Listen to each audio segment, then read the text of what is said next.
Before we get started on today's video, I want to take the time to thank the people who commented on my last video. Terry had a good suggestion when I was doing the texture paste and I was really having a hard time opening up the lid. She had the suggestion to put petroleum jelly around the lid and then it won't get stuck. So that was fantastic. Thank you. And then Carol Powers, thank you. So thank you guys for commenting on my videos. I really appreciate it. In today's video, I wanted to share with you my process for designing and making a journal. Now, the next journal I'm going to make was inspired by these three things. One, this page in which I did the texture paste using the re-inker to color it, that green. Then these two things were inspired by Sheila over at Boho Daydreams. I will link her channel. And she showed in one of her videos where she took velvet, like a velvet trim, and put it on the sides of the page so that when you look at the journal, this is some of what you will see. Then also on her channel, she showed how to make these using a frame from just a frame that you would use. Let me just pull one similar to this that you would pull out that would usually have a frame for Word, and then you glue something on top of it, and I'm going to show you what I used for that. This was from Joann's. So those three things is what has inspired my new journal. So with those being very rich colors and regal looking, I thought, okay, let's do a type of journal that has those vibrant colors. So I start off with deciding what kits to use. I pretty much love Rachel from Roxy Creations and Jaff over at Medieval Mirage's kits for my journals. Joff's kits at Medieval Mirage, she gives you so much value for your money. So these are the kits I decided to use and the cost of them. And for instance, let's just take a look at this first one. This one for $7.87, you get 27 pages.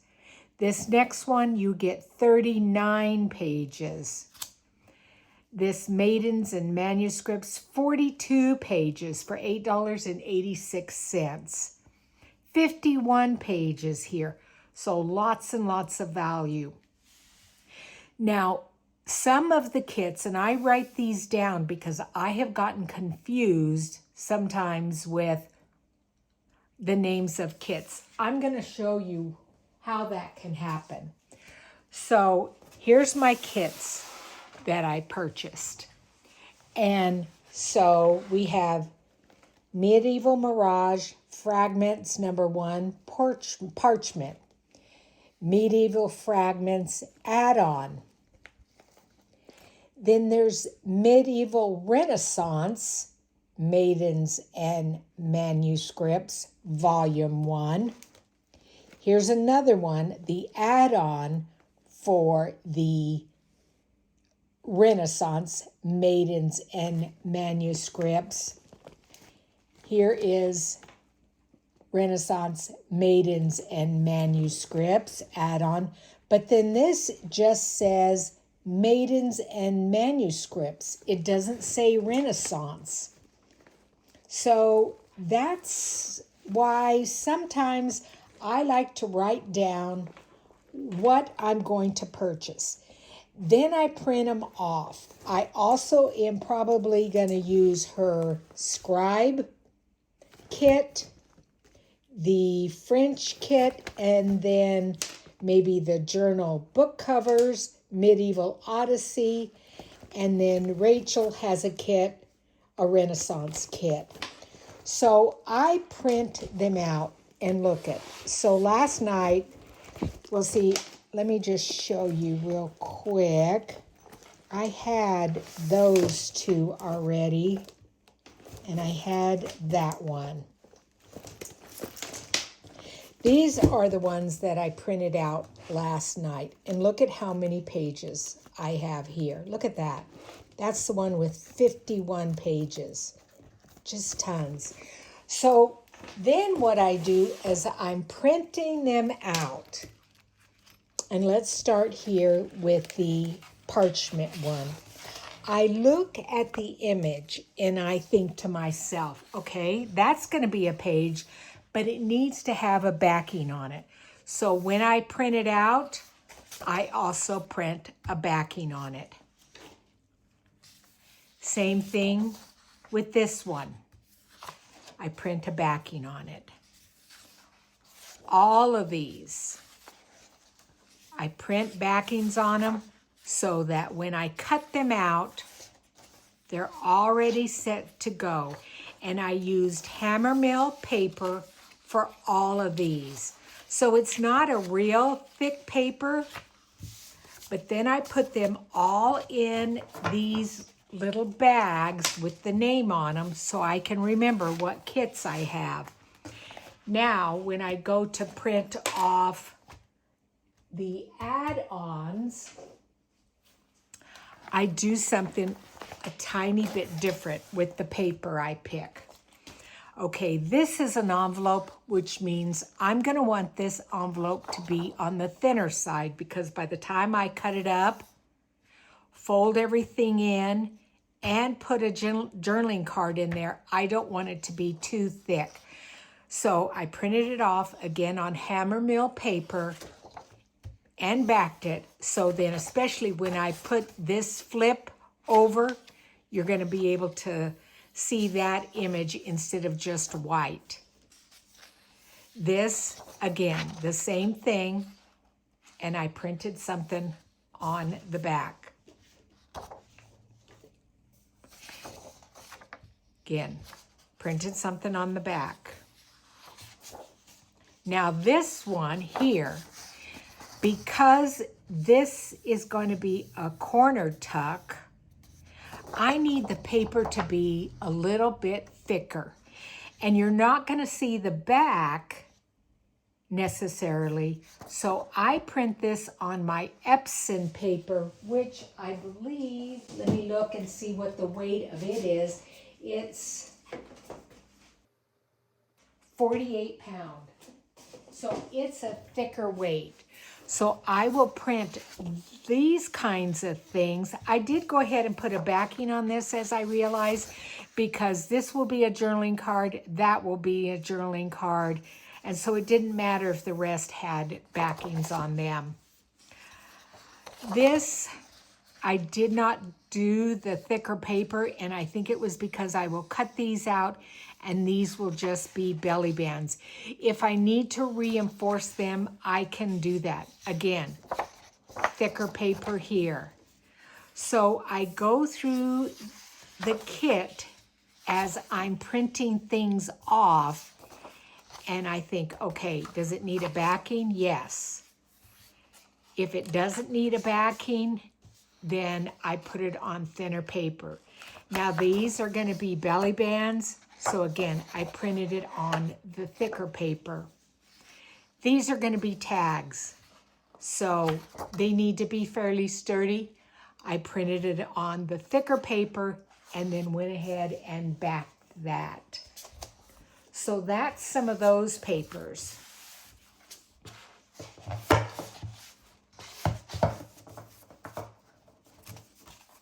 And let's see, what else did I do?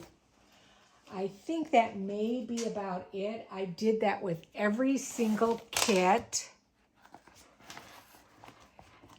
Let's see if there was anything different here. Some of the pages I enlarged. So see, this will be a page, and I went ahead and printed something that was similar on the other side. And I try to coordinate colors so that the pages flow. Now, I will not be using every single one of these.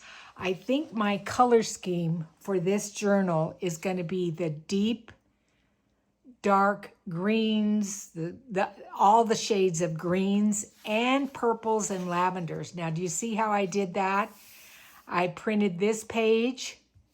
She's got a dress on that has kind of a deep purple, and then I backed it with one of the other kind of purple pages.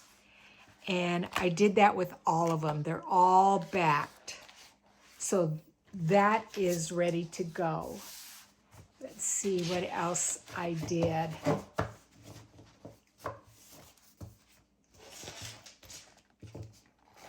And I make sure I always put everything back in its container. I don't think there's anything unusual about these. Again, if it's an envelope, I put it on thinner paper. I don't back absolutely everything. This one, I thought I would back it with coffee dyed paper. Let's see, anything with this. You can see how huge these kits are of Jaffs. Beautiful images. So again, I went ahead and backed it with something so when it folds over, it will have an image on it. Again, heavy paper for those corner tucks. This, I thought I would just back it myself with coffee stained paper. So anyway, that's it for the papers themselves. And make sure when you are stacking them up, see, I got a little paper cut there. The scribe one, I've already used this kit one time before, but I went through it and I pulled out papers that I thought would go with the color scheme of the journal, like that beautiful green there, that purple there. I'm more of a matchy kind of girl. I mean, I do have some variety, but I do like my journals to flow. Again, this one, I'll be able to use a lot of these pages. Probably not that. It has too much blue in it for the journal, but it happens to be in the kit itself. But I'll probably use that. Probably not that. A little bit too much pink. But I will use this. This has a tiny little bit of pink up here, but it's got a lot of green and a lot of age look to it. So that's that.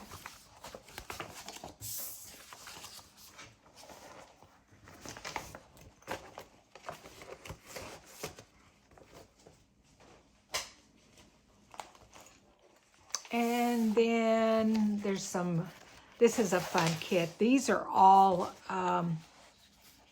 book spines and book covers. Now, I'm not sure if I will use this yet, but this is a good kit because look at the difference, all the different you could use for a book cover. But I did pull it out because it would go with the theme. And then let's just take a real quick look at Rachel's kit. And again, I will use it or a lot of elements of it because it is the Renaissance period.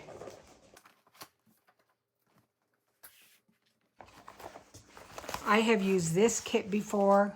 This is the leftover of what I had from a previous journal, but again, I printed it off, and since these are going to be the full journal pages, I used thinner paper because there's a little bit of green there. I put green there. This one, that image there, I felt this backing. Oh, no, that's a little bit too much. So I will have to, I didn't realize when I was printing that off that that was that deep of a purple. I don't really care for that together. So either I will tone it down with some gesso or something. I don't really care for that. I think it was this one. Yeah, there's a little bit of greens in there, so I backed it with that green. This was okay there. That's okay there.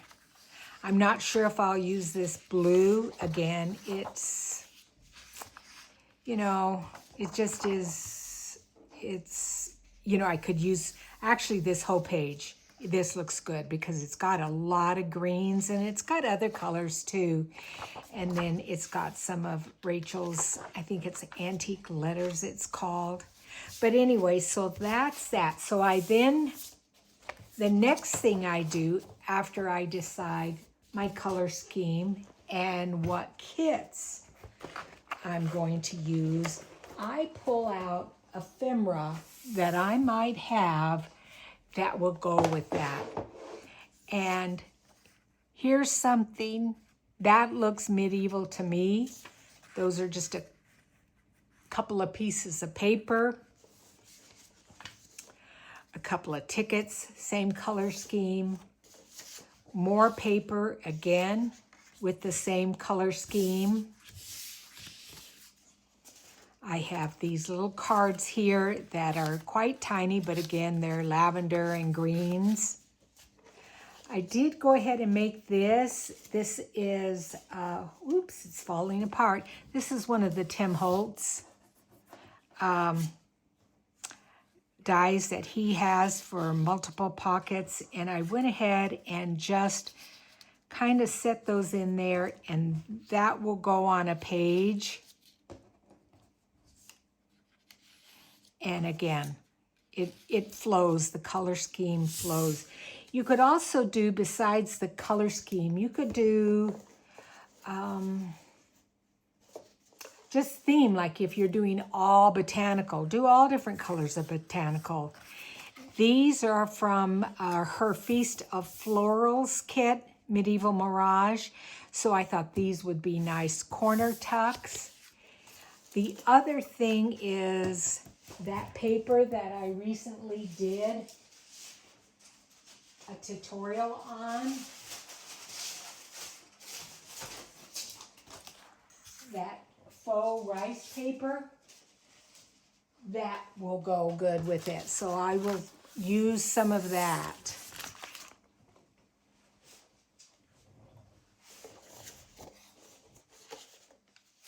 Here's some pockets that I made, and again, nice rich colors. There is 4 pockets. This idea came from Sharon Hearth, and you just put things in it and then fold it up and it goes into a journal. I've got a couple of pieces of vellum that I printed on. And again, it's just, I'm not going to go through everything, but it's just an assortment of tags that I've already made, pockets. This may be, it's still green, but it's got some pink. Who knows? That's pretty. That'll go. A lot of this stuff will go. So I go ahead and pull all that out. And so that is the beginning process for those things. Then the next thing I do is I pull out what kind of book pages I want to add to the journal itself.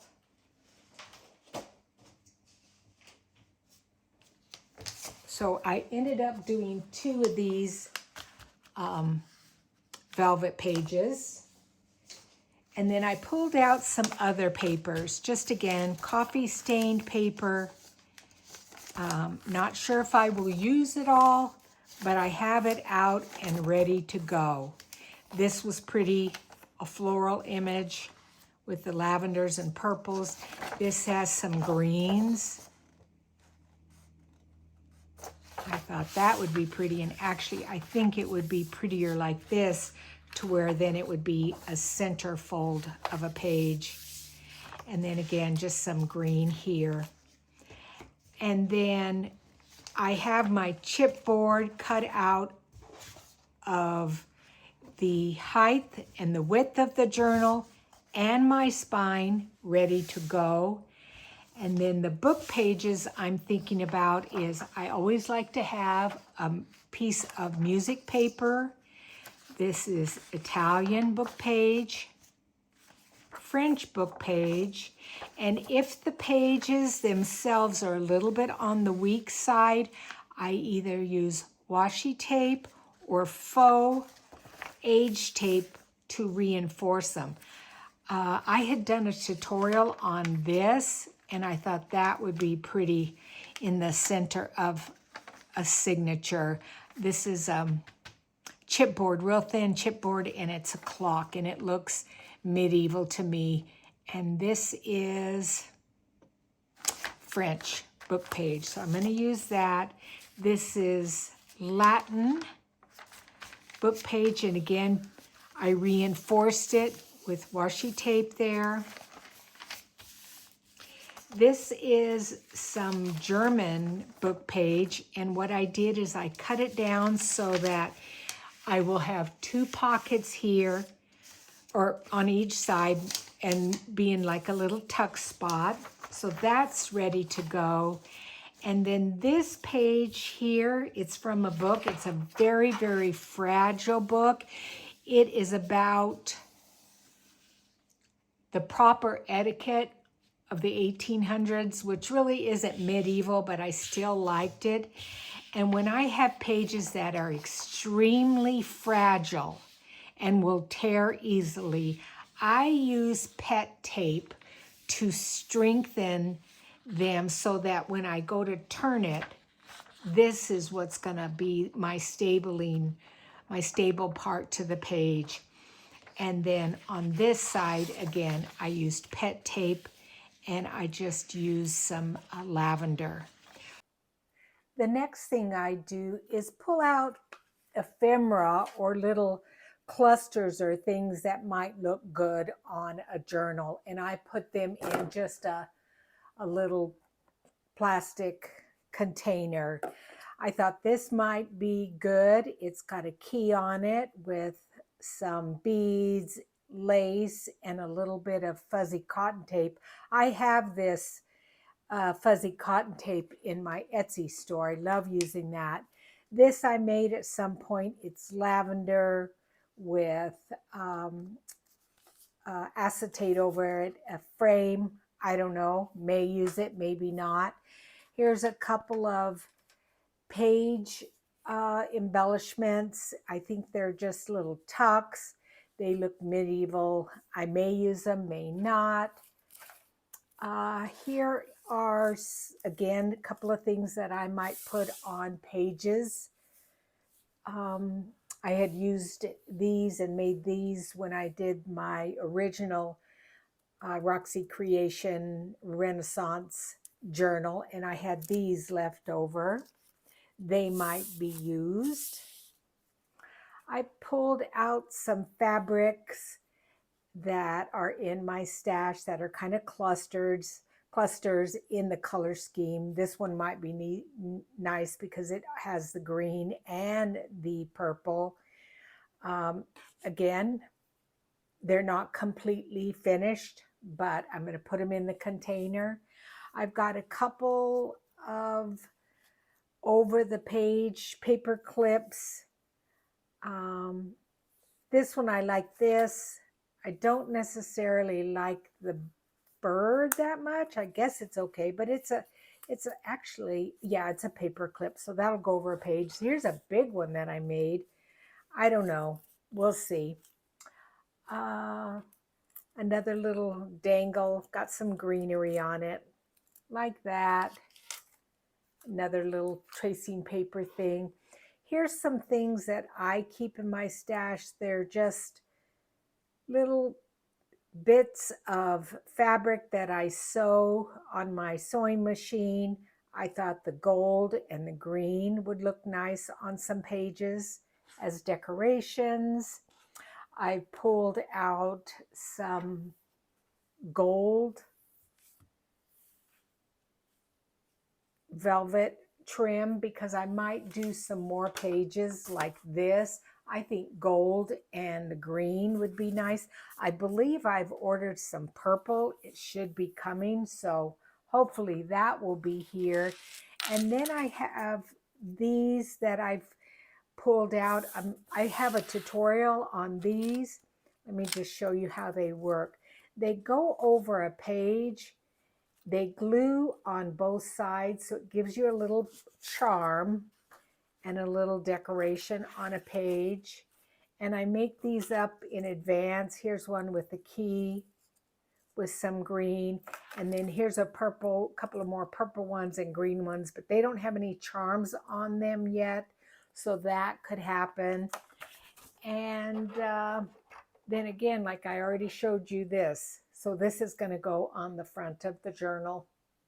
Another thing that I'm going to do that I usually don't do, and I'm doing it so that I don't forget to use them, but my Nuvo drops for adding dimension. So I've pulled my colors that will go with my color scheme, some greens. I only have a couple of purples. This is an old Martha Stewart one. I'm not sure if it will even work anymore. I'm going to have to try that out. Then I have a couple of green ones.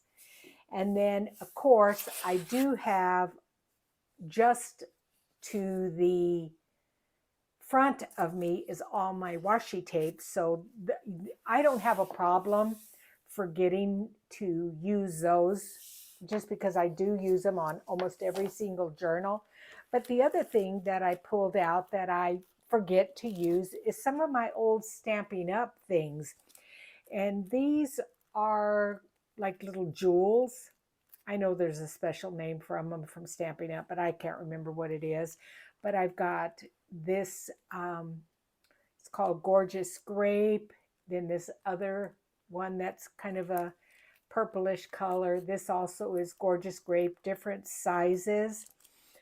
And I used to print these little things off and stick it in the bag so I wouldn't forget what color it went with, because the thing was Stampin' Up, and I'm not a demonstrator anymore, but their paper, their ephemera, their paints, their inks, their pads, their designer series paper, everything coordinates. So if you have Gorgeous Grape, you have it in everything.